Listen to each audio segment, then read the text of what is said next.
Mike, turn your games down. Hi, we're doing another TMNT Comic episode of Games My Mom Found.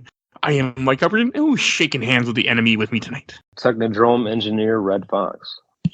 I like that. We bring you another, as I said in opening, another TMNT episode. We're covering the new Mutant Order story arc, which is issues 37 through 40 of the main series. Finally, again, we're not in a side thing like we keep jumping around with, because this series keeps doing that to us. So this is a weird one, like with a timeline order, because the first issue takes place before the Turtles in Time, which we've already published at this point, and then the second issue, which is a three-part, the main part of this arc with the Turtles, takes place after Turtles in Time, but Turtles in Time is never referenced. So I guess it fits, but yeah, somewhere in that timeline. Ultimately, it doesn't matter, but yeah, no, it's around that time. No, but when I saw the first cover of the first issue of issue 37, that's what got me excited, because I actually had read this comic 4 times. I read it once right when we got there because I couldn't help myself because the cover got me, and then I read it 3 more times as we were preparing for that episode. We had to push it back a few times. So I kept rereading there. I mean, it's an exciting cover. I mean, you got Krang and Shredder here, kind of a throwback to the cartoon, whereas they're going to work together, and people are kind of expecting it, like, oh man, here we go with this unholy alliance or dark alliance, like Mortal Kombat. And then that constant reminder in the background of the Technodrome under construction. I really like it. It's such a cool cover. And this is my favorite issue, I think, of the arc. Like, this arc wasn't my favorite. I'm just going to put that out there. Yeah, to me, I guess, in a way to sum it up, it's a little less eventful than I would have expected. Yeah, I mean, it'll introduce multiple new characters, and it sets up, because again, they're getting ready for a big arc. They're getting ready for Attack on Technodrome, which we didn't know at the time, but this is years ago. So Attack on Technodrome is coming up, and the arc after that is Vengeance, would lead to issue 50. Like, there's they got some big shit coming. So this is the last real lull you have besides some side stuff. So I think that plays a big part in it too, for the anticipation for me, because I'm purposely not reading ahead of wherever we're at. Once we choose, like, okay, we're reading this next, I only read that until we finish it. Once we record it, then I can read the next. Good. So that's also been part of it. Anything for yourself. No, I can't. I have to stay, because I don't want to be like, oh man, I can't. Like, yeah, I don't want to do that. But this first issue starts off with, you have them in the Atlantic Ocean, and you have Shredder meeting Krang on the ship, and I just really love this, because he's like, Oraku Saki. Shredder's like, so you remember me, Iron Demon? Yeah, I think this is how many years later? This is what, like 300? Krang says. Oh, does he say it? Yeah, he says some time. More than others. Even when 300 years separates us from our last meeting, a term I use loosely, by the way. Right, that's a long time to remember a person's name. Like, Shredder had that much of an impact on him that he remembered him all this time. I mean, he did shoot him with flaming arrows. Yeah, but you got to think, like, Krang has been around since quite possibly the how many years? Like, I'm pretty sure prehistoric. Maybe not since. I don't know about prehistoric, because they didn't show exactly Krang being there back then. They showed his father. They showed Quanon. Well, they mentioned Quanon. They mentioned Quanon. Oh, okay, yeah. Oh, wow. So that means, Krang is that fucking old. Yeah, so I mean, that's why I think I'm assuming Krang's got to be around there too. So Krang is technically millions of years old. Yeah, they don't die unless you murder. I mean, again, it makes sense that this little creature has a very long lifespan, because all you gotta do is step on it. And so, are they trying to explain that it retains everything because it's just a fucking brain with a mouth? Like, I don't know. They don't say that, but you bring up a good point. I mean, it's the only thing that makes sense to me. I mean, I guess if all you were was a brain, and this brain is like, 3 feet by 3 feet, I guess you would remember everything. Yeah, you don't have to really, like, have any, like, processes to maintain any sort of body. You're just a brain with some tentacles. I mean, look at this, for example. A woman can remember all the dumb things you've done for years and years and years, and that brain isn't as big as this brain. Okay. Are you trying to say that there's Utroms controlling women? No, I'm trying to say that women forgive, they don't forget. Makes sense. That's what I thought when you said that. Where you're like, he remembers everything. Yeah. But I do find it funny, like, the way that Shredder approaches him and talks to him. And he's like, we'll offer you protection. And Krang's like, I really don't want to talk to you. Like, you tried to murder me last time we met. Like, I do like how he just starts laughing when he tells him, yeah, I'll give you protection for what you already own, Burno Island. And he just starts laughing his ass off. He's like, there's Gaul, and then there's damn Gaul. Yeah, he laughs his ass off. I can name you one character that can laugh in Shredder's face, and it goes that far. And the Krang is going to be that character. I mean, Krang in this, and this keeps going, like, he's on par, I feel like, with how vicious Krang is in the 2003 cartoon.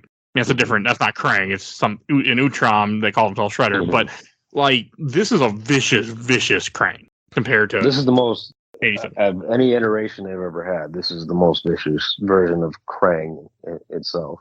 And I can't get past this sometimes. I'm like, damn, this is just good. Like, I mean, you know right from the get-go of this meeting, he completely plans to kill Shredder at the end of this meeting. He was just listening to him just so he can get him close and kill him. Like, you know exactly that's what's going on. That and, does he really truly have something to offer me? Let me hear this out. And then I'll kill him anyway. And he's going to kill him anyway. He ultimately knows what he's going to do. I mean, he's going to kill everyone. Like, he even says that later on, like, yeah, when he talks his plan, but, like, oh, man, I was, like, when I saw this and I see their first interaction, I'm like, oh, God, are they going to team up against the Turtles? I'm like, the Turtles are fucked if this happens. Like, I can't wait to see where this goes. Right. Because I think it's the issue before this, in Turtles in Time, the last issue of that arc, you see a thing where Shredder, or maybe it was a different arc, but it's one of the things we read, the last part, Karai gets a letter from Fugitoid talking about Krang in one of the last issues. So it sets up that, they're aware that he's building the Technodrome and they have to do something about it. Right. What I do like is that this whole intro to this like meeting between these two is preceded by the very purposeful storyline of Shredder attacking Krang. If they didn't have that interaction, this would have been a much different conversation. I'm glad the writers actually came up with that. And they don't, like, you don't get any pictures of it. You don't get any of see Secret History of the Foot 4 for more information. Like, you don't get like what Marvel used to do. But one of the, I don't know. Yeah, there is a page past the cover, like one of the first pages you would see in the book. I think it would be in the trade. I'm looking at a digital copy. Does show an image of him shooting up a Krang-like robot. They did show it in the Secret History of the Foot. Yeah, but they don't show it in here. Like, normally, a lot of times comics will have like that little bubble. So like, okay. I think that's cool. I mean, like, but again, you don't need it. Like, if you didn't read Secret History of the Foot, which you should because it's great, and listen to our episode if you haven't, and you don't have to. Like, there's enough here just to make you curious, but not make you have to know. That's actually really surprising because that's a very important moment to this to lead up to this. Yeah, and they've done it before. Other moments. I don't know why they missed that one on here. I mean, maybe part of someone thought, hey, it's kind of cool if you didn't read this, you don't know, so there's that mystery of it too. Oh, maybe I'm reading more into it than I need to, but that's what I thought. And then it jumps to Alopex, which I didn't expect Alopex to show up in this. I was really surprised. It's just a small couple pages where she's still in Northampton. She's hunting a rabbit, and Kitsune approaches her, well, a figment of Kitsune. I mean, it's not her. Like, she manifested a fox to talk to her. And, like, I was confused. Like, oh, you need to come back home. And the part that got me is like she said, you won't remember any of it. Just that, you need to come home. And, like, the way they drew Kitsune's face, and it looks all like a devil face and stuff, like, I thought that was awesome. Or demon, I should say. Right. Very demonic fox face. Yeah, I mean, and that's her only appearance in this whole arc. It's just this little part where you see her once, where she summons Alopex. And I was wrong. They don't have a thing to Secret History of Foot, but a couple pages down, they do show the panel of when he ambushed him. Oh, so they do show it. Okay, that's why they didn't reference it then. I mean, this moment here shows it all you need to see. Yeah, because he tells him Kitsune isn't with him because he thought that, I love this line. It's like, Kitsune indeed remains by my side, though obviously not at present. I felt by coming alone, I might assure you that I harbor no malicious intent. And Krang, that's funny because I don't recall Kitsune being the one who ambushed me. Right. You got to think, like, this guy isn't even the real Shredder. So no, this but guy you don't know that. This guy is informed. Like, Shredder told him fucking everything. And to mimic his voice, too, this guy's got to be good. And that's almost like a waste of talent. In the end of this issue, when the helmet falls off, you see a little recorder in there. Oh, is that what it was? I think there's a little speaker next to the bomb. There's a little speaker that he's using to talk to him, and so the voice comes out of there, so he thinks he's talking to Shredder. So he's speaking for himself, and the guy just has to imitate his mannerism. Right. But if you notice, Shredder just sits there with his hands together for a good chunk of this conversation. He doesn't move as much. So I mean, there's a couple images here and there, but yeah, he's not like doing anything fancy. He's just, but yeah, that's how he's imitating. Because I was wondering the same thing too. I'm like, how the hell did they get, how? But yeah, it's because it's there. I'm pretty sure that's when they show the inside the helmet. There's a little speaker. Right. Yeah, I just looked. I did not see that before. Well, when you read this issue 4 times, you catch it. By the way.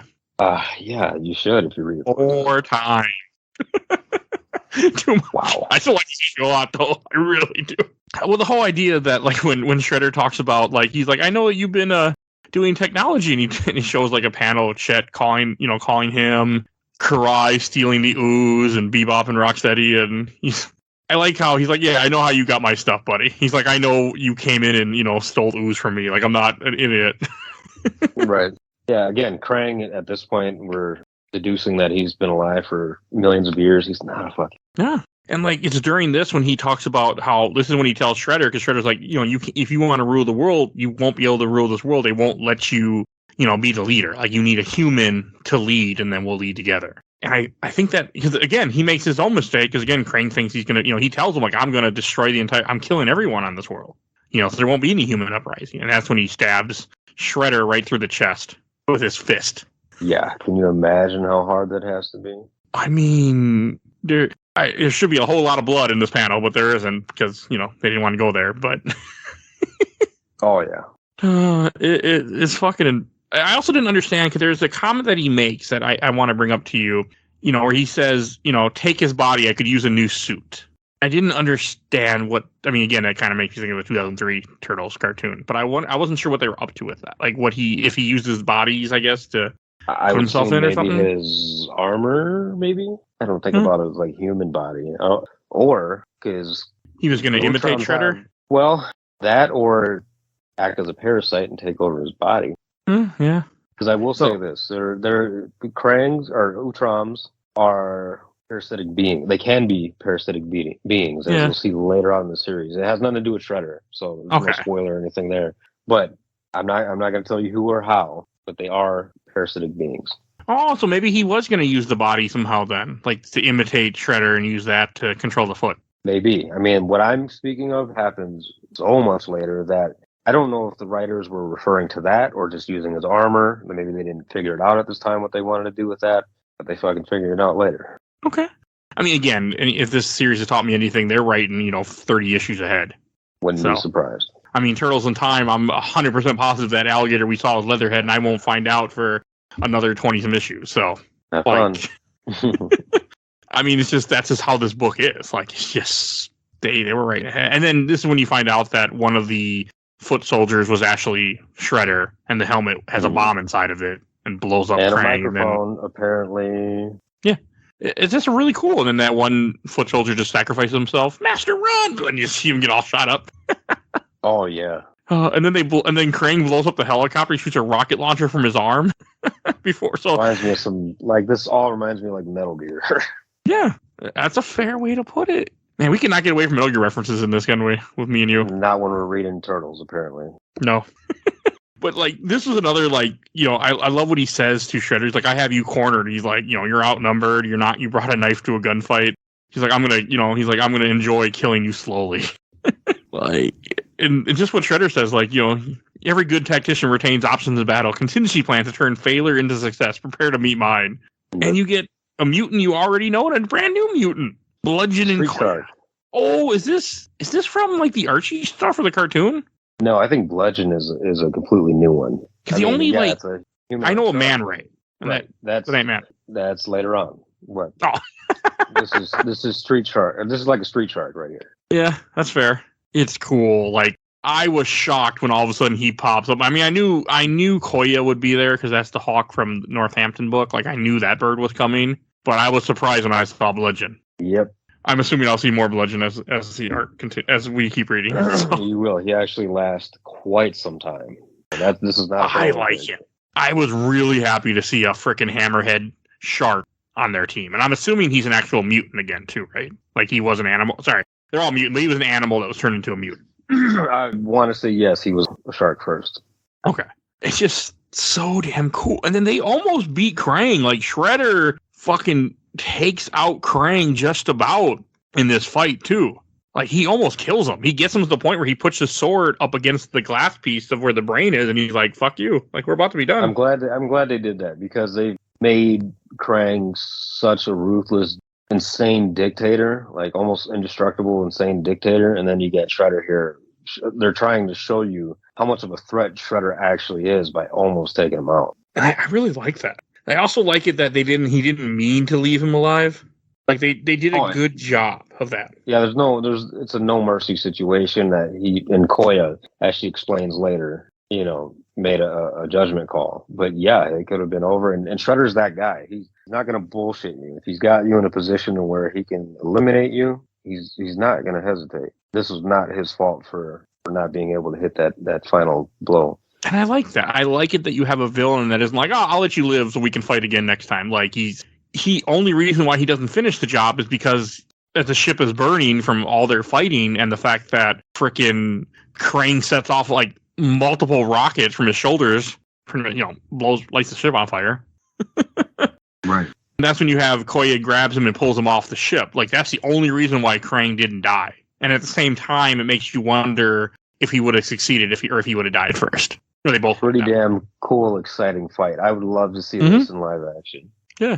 And like Bludgeon gets shot in the face, right in the mouth with a gun, and he's fine. He's upset, but he's okay. He shouldn't be. Yeah, these bigger mutants, like as we'll see later, Rocksteady and Bebop and Bludgeon, they can take some punishment. They're almost damn near indestructible. I was impressed with that. And like one of the last lines of this book is, does this mean we're a Bludgeon? Like, does this mean we're at war with General Krang now, Master? Yes, Bludgeon. In truth, we always were. I really like that. Great. I was. And then you get into the main thing with this arc, which I don't like as much. Like the first issue or the first cover of issue 38 is just Hob. Just Hob. And I'm like, fuck Hob. I still don't like Hob. I thought he was growing on you. He was. When I felt bad for him. I didn't feel bad for him in this arc. Yeah, I don't feel bad for him. I did in that. I was a sucker for that comic villain one that we read in City Fall when it was like when his throat, how he got thrown out. I felt bad. I think it was just your history with living with 20 cats at once kind of got to you. Hey, it was only 9, sir. 9 cats. Oh, God, is that horrible? And now I have 4. I have 4 cats and 1 dog. Right almost Susan Jr. Well, it was only supposed to be 3 cats and 1 dog, and then we were fostering a cat, and then they were like, yeah, we're going to drop him off at the vet. Or, yeah, they were just going to kill him, essentially. And we're like, yeah, he'll just stay here. Because he's blind, like, nobody would have adopted him. So, oh, he's blind. Oh, that one was there when I went, right? No, he wasn't there. No? No, I don't think we had him yet. Maybe we did. I swore you did. I think you did. It was small. Okay, it was an orange cat that wandered around. Yeah. Yeah, we had him then. Yeah, but we were supposed to keep him. He just ended up here. And now he lives here. I think you had him in one of the rooms, right? We used to, yeah. Now he moved downstairs and now he lives on the first floor. Literally just lives on the first floor. That's where the food is. He figured out, they feed down here. That's the most important part. Yeah, I didn't bring the wet food upstairs. And once he figured out the wet food is down there, he never left. But this issue starts off, like, I was also confused because, like, it starts off with them getting back from training with Splinter and it talks about his damaged leg. And I was thinking there would be some kind of reference to Turtles in Time, miniseries, like something that had happened. Nothing. There's not one word about what they went through. Yeah. And that bothered me because up to this point, almost every miniseries we've read has had some impact on the main series. Like some kind of comment, something. I mean, Turtles in Time was really good, but I was a little disappointed that there wasn't something.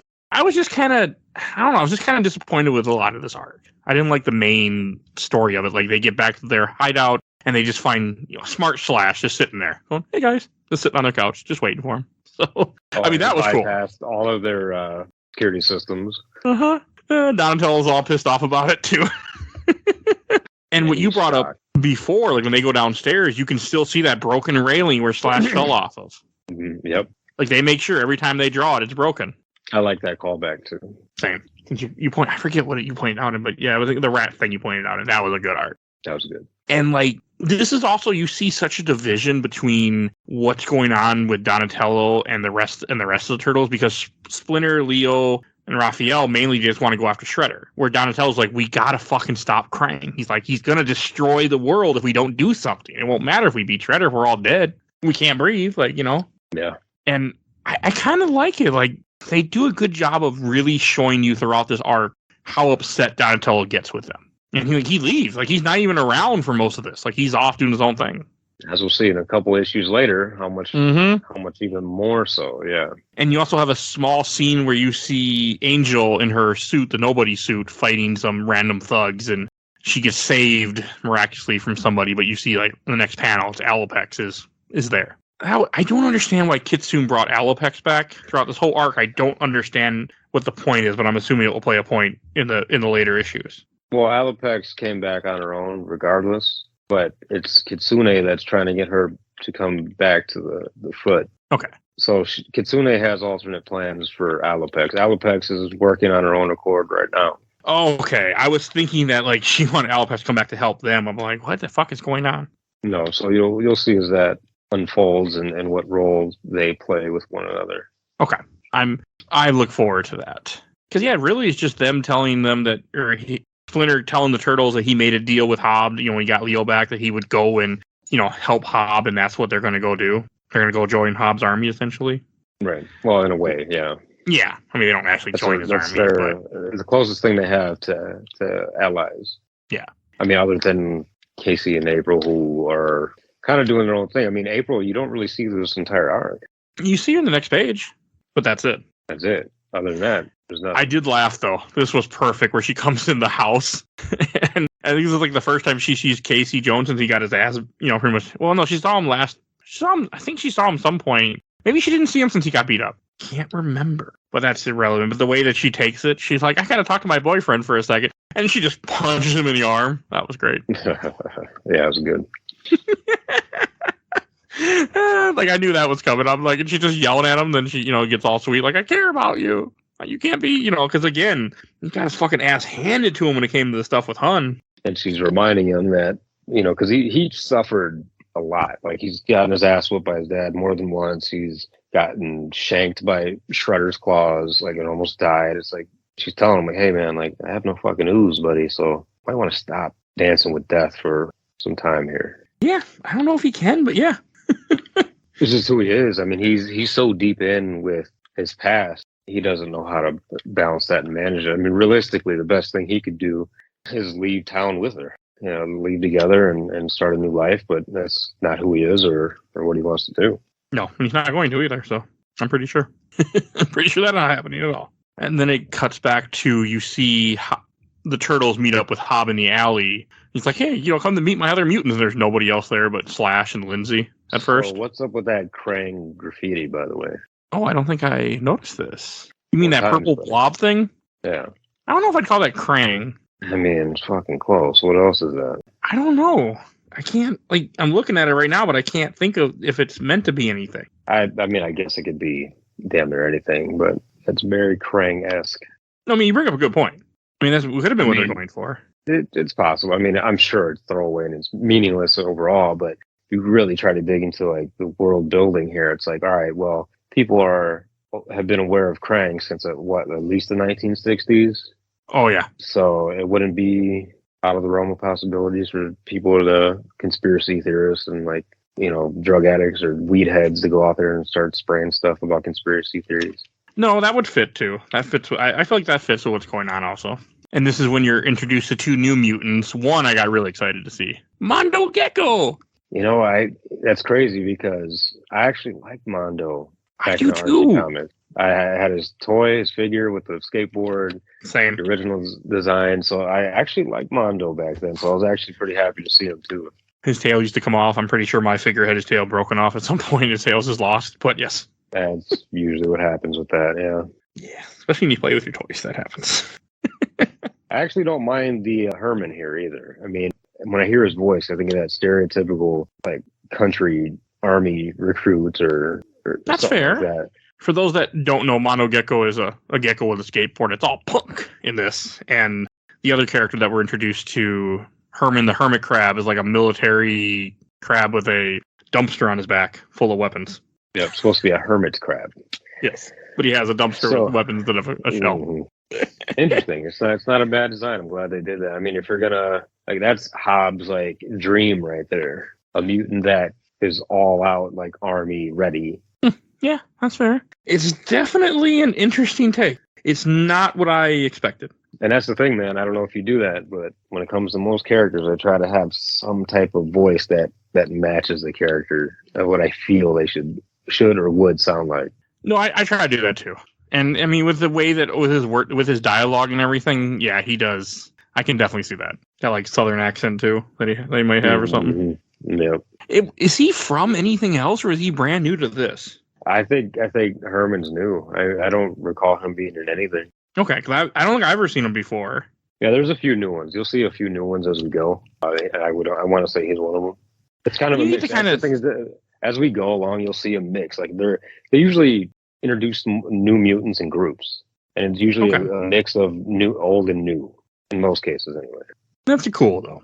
Like again, this was cool to see Mondo Gecko come back and it fit like he's just a punk guy with a skateboard, but the skateboard's like a shotgun attached to it or something.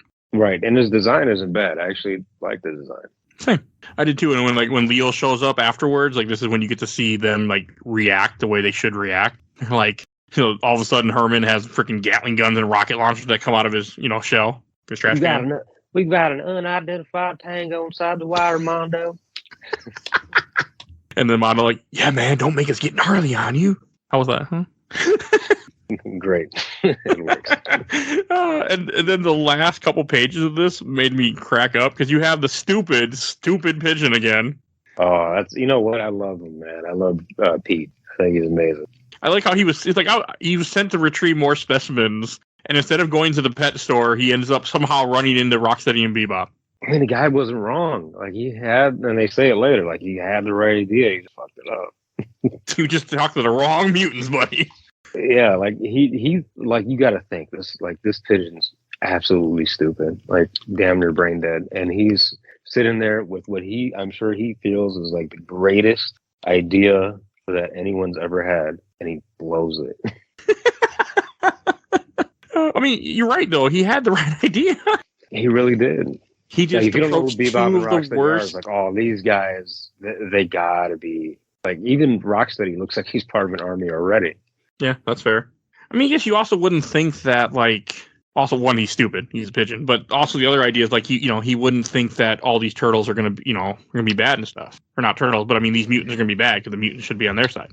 Well, on this last page, you got to think like all three of these guys damn near the same IQ. At least Pete has a pigeon brain. Okay, fair. I got told the pizza and just eating it as this is like one piece, They're so stupid. I didn't like them in this arc as much as I've liked them in other stuff we've read. I like them at one point, and that's one of the later issues. Okay, I did laugh when they like, okay, we'll go follow, because they asked Pete who's he got with him. He's like, we got turtles. He's like, turtles, you say, huh? Oh yeah. So these guys they're like the Beavis and Butthead of Ninja Turtles. These two, they're damn near the same thing. Like they think they have a great idea, and sometimes they're onto something, but it never pans out. No, they're not onto a great idea. They're fucking stupid. Yeah. In their heads, they're thinking like, oh, we're gonna use this pigeon, we're gonna kill some turtles, and get favorable Karai, whatever. And then you see how it pans out.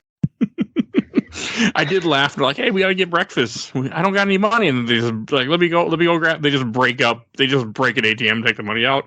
Oh yeah. And all I was thinking is, who are you gonna pay? Like, who's gonna take money from you in the first place? Like, wouldn't you just go to a restaurant, break it down, and just take what you want and leave? Let's not forget that they actually named their weapons too. Oh yeah, they do have a name for the chainsaw and the hammer, don't they? Mm-hmm. Kind of wish they showed who they were named after, but they don't. I did laugh at the homeless guy that's asking for money when he doesn't look at them, and he sees him he's like, no, I'm good. Like, oh, never mind. He's like, oh, fuck that. Yeah. Well, it looks like there's money still on the ground, and that when they pan out and show Alopex, that guy could run up there and get some. Yeah, he can't be too far away from them.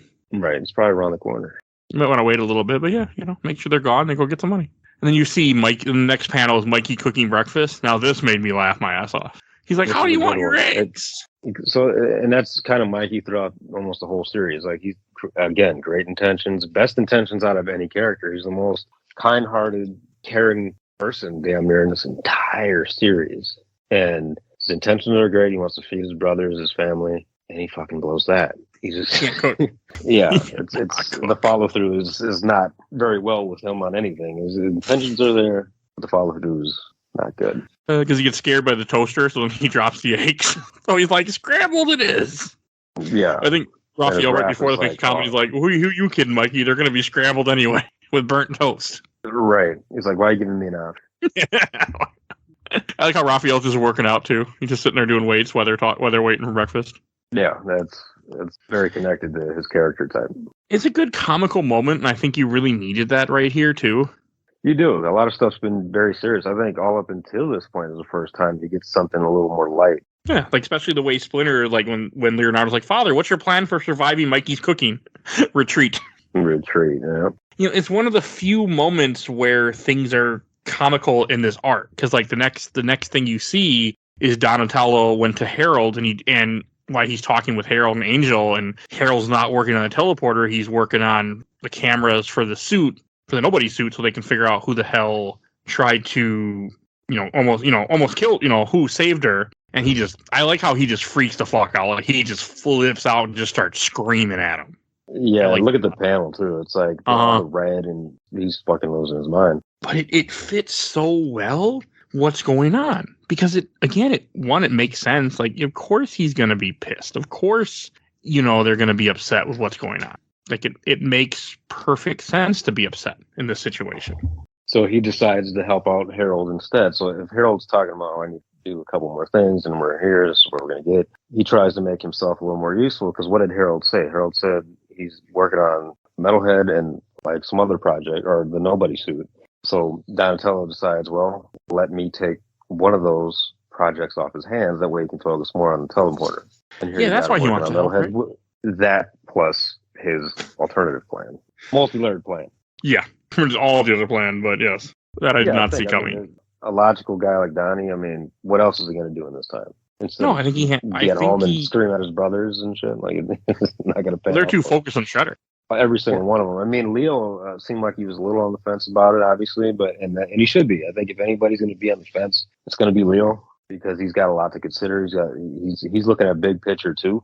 Being that he's a leader, he's got to do that, but he's also sees things through Splinter's eyes too. Yeah, and I appreciate that. Like I like how they also show, which you didn't see before, that he got a message from Fugitoid that they're running out of time, which also kind of puts more of why he's so upset. Because, he even says here, we went from having years to having months. We might only have weeks or days to do this. Mm-hmm. But yeah, he says, we may be looking at months instead of years, weeks maybe. Like, and they don't know. I mean, as soon as Technodrome's done, he's going to, launch it. And they even say in here, Fugitoid says, well, something happened and now he's pushing it even harder, which again, he met with Shredder and he's pissed. Because Shredder, blew up his boat. Almost killed him. Yeah, but I didn't think much when I saw Donatello go over to go work on Metalhead. I did not, and he just says, "I trust your genius, Harold. Let's just hope that luck part works out." And he's just sitting there looking at Metalhead, and I was not expecting anywhere where that went in the next 2 issues. Not at all. Yeah, it's not like they really give you a hint or allude to where it's going, but What did you think of the stuff with Casey Jones at the house, at the building with the O'Neills in this issue? So, you have a little bit with here. I mean, obviously, relationship building between the three characters and them accepting someone that's not their son or someone's, their daughter's boyfriend. There's that and whatever. But I think mainly really trying to show how handy Casey is, in that he has more skills other than like beating people up. Yeah, playing a sport. There's other things. There's other value to this character. And I think that's kind of what they're trying to show here. I like this part. I like how he just fixes the breaker and gets it working for them, because he knew the fuse. He knew when the fuse is, and like the guy's all upset he can't get coffee, and this guy isn't an intelligent scientist, but he can't he doesn't know basic things like this. Yeah, I wouldn't either. Yeah, but yeah. Yeah, I think they're just trying to give him value, more value than he already does. And I also took it as they're trying to show him have a family again, because his father is a psychopath murderer. There's that part too, and I think they've been doing that since he's been there with them and staying with them for a bit. I think that's what they've been alluding to each time. So yeah, it makes sense. I liked it. I really enjoyed that. I like the stuff with Angel in here where Alopex, runs into her and tells her, I think the turtles need help and we got to work together. And like you see Alopex being part of the team. And I really like that. You can see how short she is. I like that too. That was cool. It makes sense. She's just a fox. Mm-hmm. So she's not tall. She's not like monstrous like Bludgeon or, Koya or Rocksteady, Rocksteady and Bebop like we're going to see very soon. Slash. Yeah, like I like that she's little. I mean, so is Gecko. Well, so are the turtles. Turtles are technically like 4 foot something. That's not very tall. I did laugh when the turtles and Splinter go back to Hob, and Hob's like, "Oh, hey, I see you're still only a turtle trio. I see," and Raphael just gets pissed. Yeah. He rubs it right in as he would.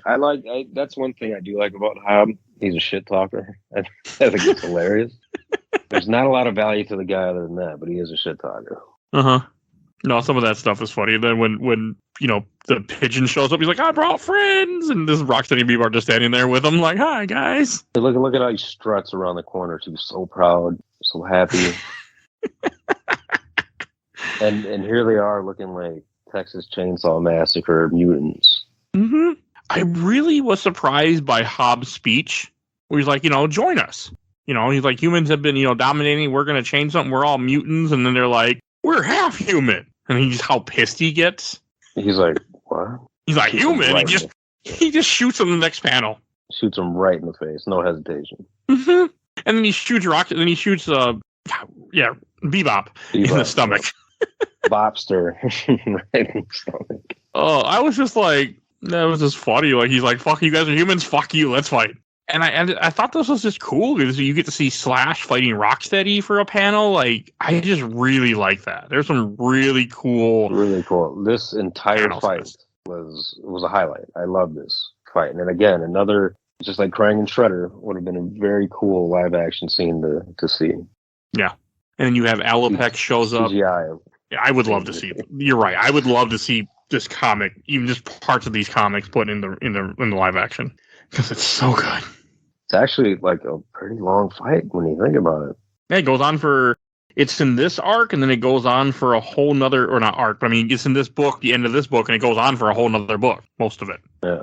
Like, it's a long fight. I mean, you have Alopex and nobody show up and jump down to the fight. The turtles are about to get into the fight, and then you see Donatello, who's at Harold, and April's there. He's like, nah, I got more important things to do, and he's working on Metalhead. Right. I like how small Metalhead is. Oh, yeah, he's tiny. You could think, like, that's Donnie just trying to ignore them and get some things done and because he doesn't agree with them, but he actually has another plan, and they still don't allude to that in this panel yet. No, they don't. You have no idea what's coming. You just think he just wants to work on stuff and he isn't concerned, but he knows they can handle themselves, too. I mean, they got Hobbs' army with them, too.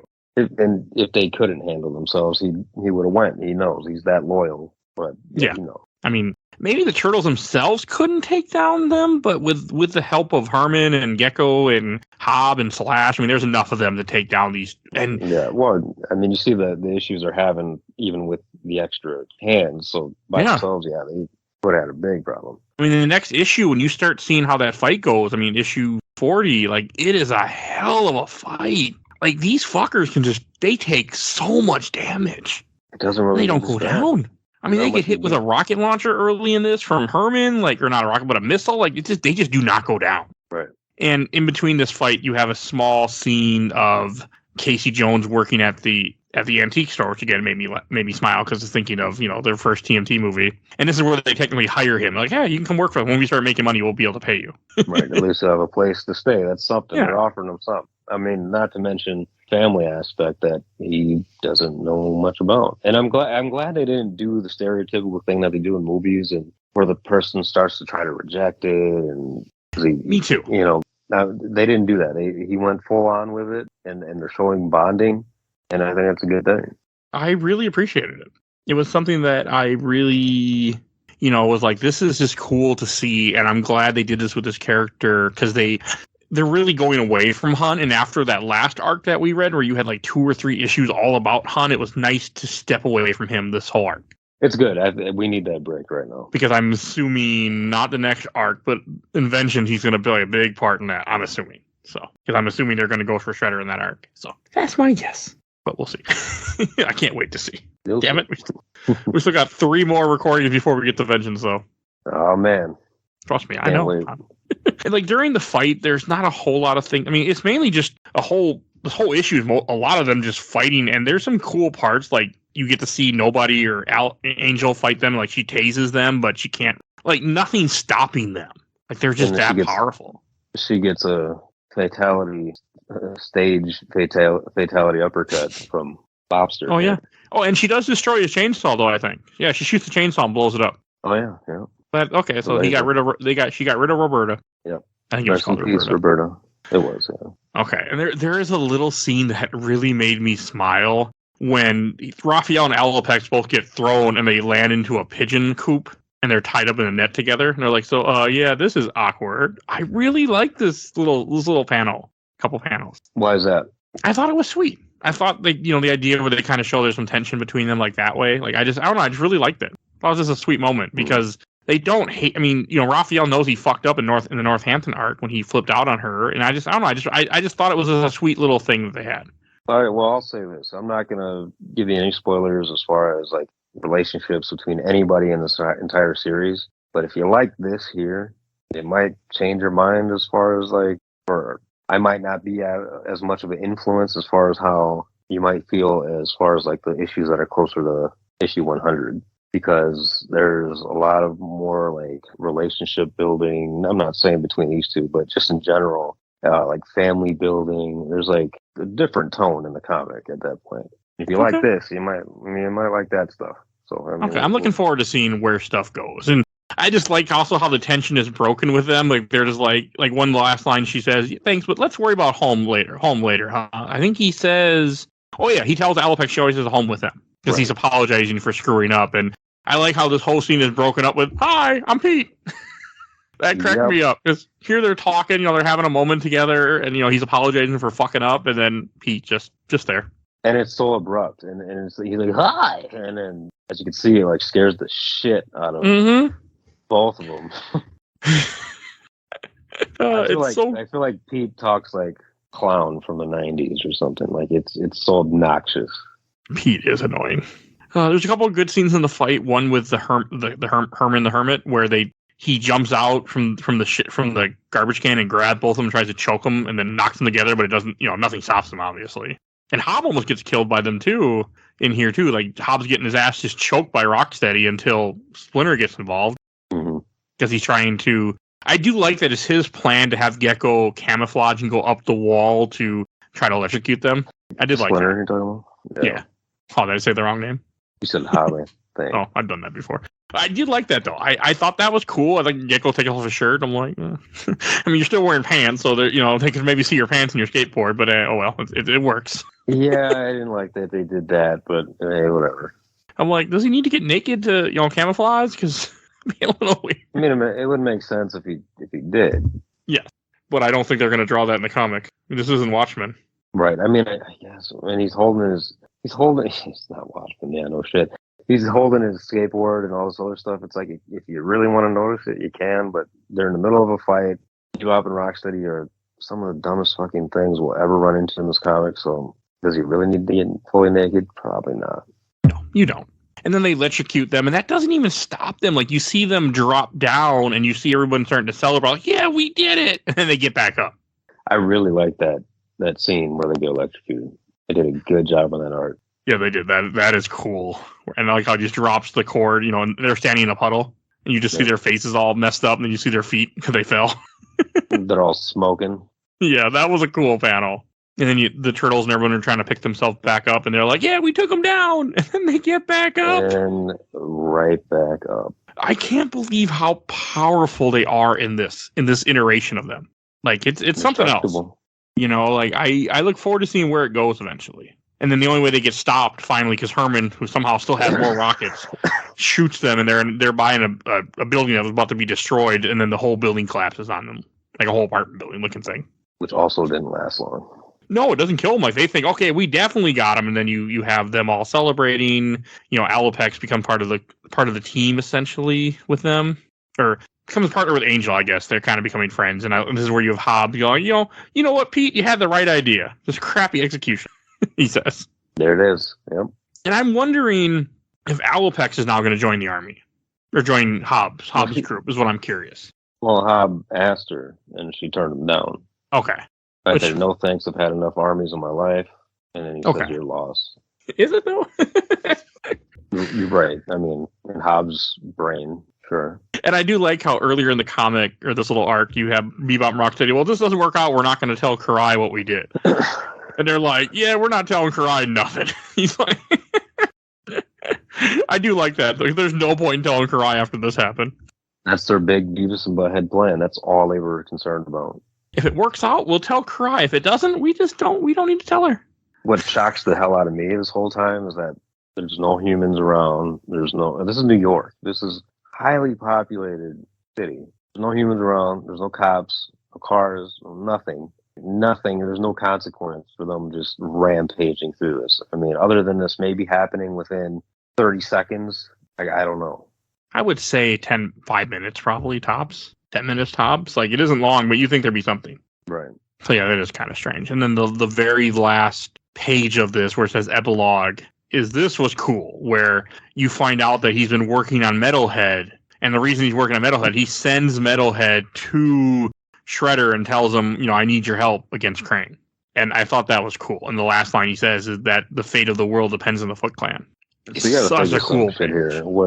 So Donatello did whatever he had to on this robot to fully control it, manually control it, and he connected that to a shitty arcade machine, and learned how to efficiently control this thing in that matter of short time.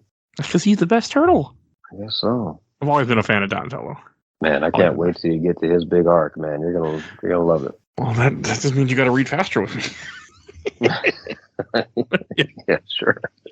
But no, I was really shocked when I saw this. I was like, "Damn, that's cool!" And that's the end of this arc. Plays a bigger role than you could probably even imagine. Like, it's not a huge role, but it's like that character, that robot, it has a place.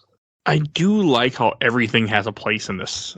In this comic, like, nothing really feels throwaway, except for those French ninjas. Nothing has ever felt thrown away. That's it. And that's a good track record. If all you have is one group of throwaways that are all practically carbon copies of one another anyway, you're not really messing up. No, which is good. And that should brings us to Shelf Stacker Box. And why don't you go first? I guess I really didn't think about this one, but I don't know. I think this is a stackable one. I didn't hate it, didn't necessarily love it. I mean, being that it is a transitional piece in a way, I think it just kind of equates to a stackable kind of adventure here. I mean, you had some cool moments, but that's it. I think it's stackable. Okay, and I'll go last. I'll put this in the stack too. I was thinking maybe box, but as we talked about it again, and I reread the page, flipped through the book again for the fifth time, my opinion changed a little bit. I mean, yeah, it's going in the stack. It's not my favorite, like but it was there to serve as a quieter arc before we get to the big shit that's coming. Because the next two main arcs that we're going to be talking about are going to be big shit. So, at least when we get to the actual damn stuff, not the other two that are in between it that I got to read. So yeah, but I did enjoy it, just not as much. I think also I'm part of it is like I'm so excited to get to Vengeance that everything else is just kind of in my way. That seems so close you can taste it. Yeah, I mean, it really is. Like I just want to get there, and we still have Ninja Turtles and Ghostbusters, Attack the Technodrome, Mutant Animals, and then we get to Vengeance. Mutimals. I mean, whatever the hell you say it. Mutanimals, yeah. Yeah, and that's the one I'm not excited for, but maybe my opinion will change by the time we get there. You're more excited for Ghostbusters? Yes. Only because I'm pretty sure that you'd made a comment to me not that long ago, one of our earlier recordings, where you'd mentioned about the Rat King and stuff, and I'm pretty sure it has something to do with those beings and the Ghostbuster stuff. So I don't recall on how deep they go with it, but they do give you more. They give you some insight as to a little bit more of that. But I think that's about it, though. I can't fully remember. It's been a while. And that's fine. I mean, it's just a cool, they just did something cool. But the fact that it's canon, like, kind of, like, I'm like, all right, that is awesome. Yeah, it's actually canon. Yeah. I can't wait. So, yeah, the next arc you will hear from us will be the Teenage Mutant Ninja Turtles and Ghostbusters #1. So that's what you get to look forward to. And another random Ghostbusters thing to put on the show, too. Something very random I never thought would be on the show. But hey, so yeah, that's the end of this little arc, and then you stay tuned for the next one. If you want to hear the rest of our TMT stuff, We have done all the comic arcs up to this point of the IDW series. If you go on the Podbean website and type in TMNT, you will find everything we did. Type in Turtles, you'll find all the other stuff. The comics are all labeled under TMNT just because I didn't want to type in TMNT Turtles every single time. And we do a ton of these episodes, so they're just by themselves. You type in TMNT, you'll find them all. Everything is on Podbean. You go right on our website, and you can just search right in the search bar anything you think we've done. Batman, Star Wars, you'll find it. Brave Fencer Musashi, you'll find it. So just go in there and type in things. You can find our whole catalog. Over 450 episodes are on Podbean. I've made a lot of podcasts. And if you want to support the show, we do a Patreon for Little Dog. You vote in our Patreon polls. You'll see a link in the show notes for that. We have a Discord. You can join that. You'll see a link in the show notes for that also. Want to give a shout out to my awesome intro and outro, courtesy of Helena at Hell Has Fury. You can follow her on TikTok. And want to give a shout out to my buddy Bill Tucker, did the MCU movies with me. He started his own podcast, The Gamer Looks at 40. So definitely go check him out also. And please follow us on Facebook, Instagram, Twitter, and on YouTube. And we will see you guys all next time. Bye, everybody.